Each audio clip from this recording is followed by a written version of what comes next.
Alors un pen test ou test d'intrusion est fait pour simuler les gestes d'un attaquant. On va attaquer depuis Internet, on peut attaquer depuis un mail via du phishing.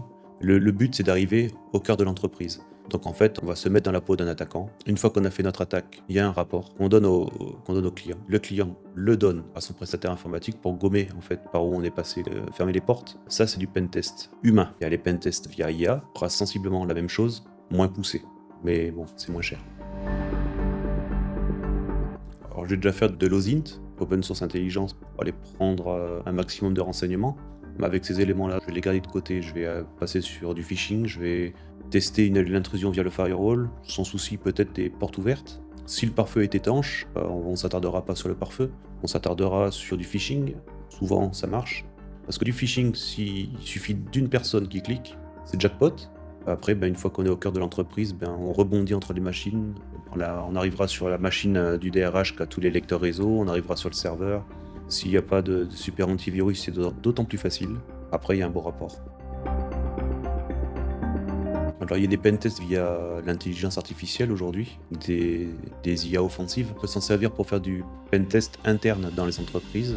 L'IA, elle va se balader sur le réseau, elle va aller regarder chaque périphérique du réseau. Tous les périphériques qui ont une IP dans l'entreprise seront analysés par l'IA. Elle va regarder l'intégralité.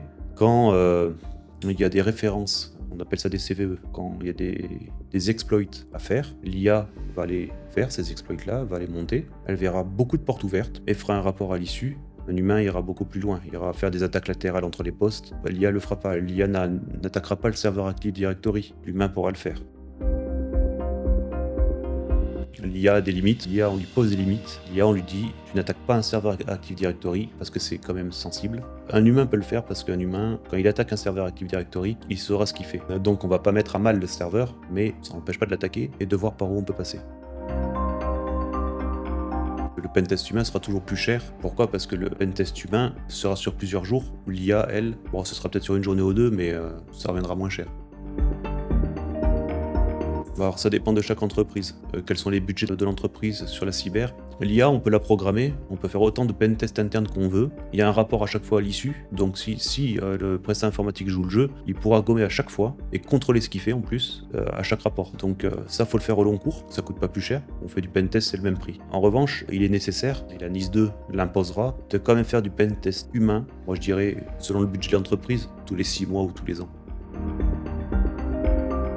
Une fois que le test d'intrusion est finalisé, à chaque fois il y a un rapport. Le but du jeu, c'est que à chaque fin de pentest, donner au prestataire informatique, le prestataire informatique fait le boulot. Quand on refait un test, on sait si le boulot est fait en fait déjà. Ça n'empêche pas qu'il y ait d'autres failles qui apparaissent entre temps.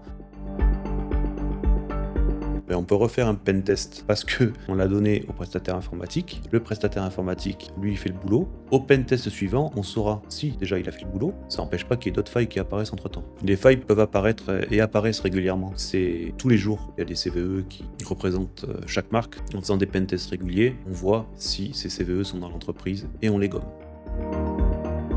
Une CVE, c'est une référence à une attaque. Et en fait, le but, c'est qu'en fait, la CVE référence une attaque. Sur Internet, c'est quel chemin prendre pour l'attaque. Donc, il est nécessaire de les gommer, ces CVE. Les portes ouvertes qui sont sur le réseau seront ouvertes si la CVE apparaît, c'est qu'il y a une attaque possible. Donc, il faut faire des tests régulièrement et on la verra, cette CVE. Elle apparaîtra dans le rapport et il y aura la remédiation possible. Alors, idéalement, les tests d'intrusion par IA en interne, il faut les faire au long cours. On fait 3, 4, 5, comme on veut, 10 par mois s'il faut, mais l'IA elle doit être là tout le temps dans l'entreprise. Après le pentest humain, lui, peut-être le faire tous les 6 mois. Si on a l'IA qui est là tout le temps, tous les 6 mois, on fait un pentest humain et on verra ce que ça donne. Le rapport est fait par nous, on le donne au client, le client le donne au gérant, au prestataire informatique, qui lui, avec ce rapport, aura de quoi remédier à l'attaque qui a été faite. Alors IT and Secure, on propose le service de pentest via intelligence artificielle ou pentest humain. On peut accompagner les entreprises sur les pare-feux, on peut accompagner les entreprises sur les EDR, les super antivirus, sur la formation, sur la sensibilisation des utilisateurs, sur les audits de vulnérabilité. Avec tout ça, quand l'entreprise est sécurisée, l'attaquant ne viendra pas là.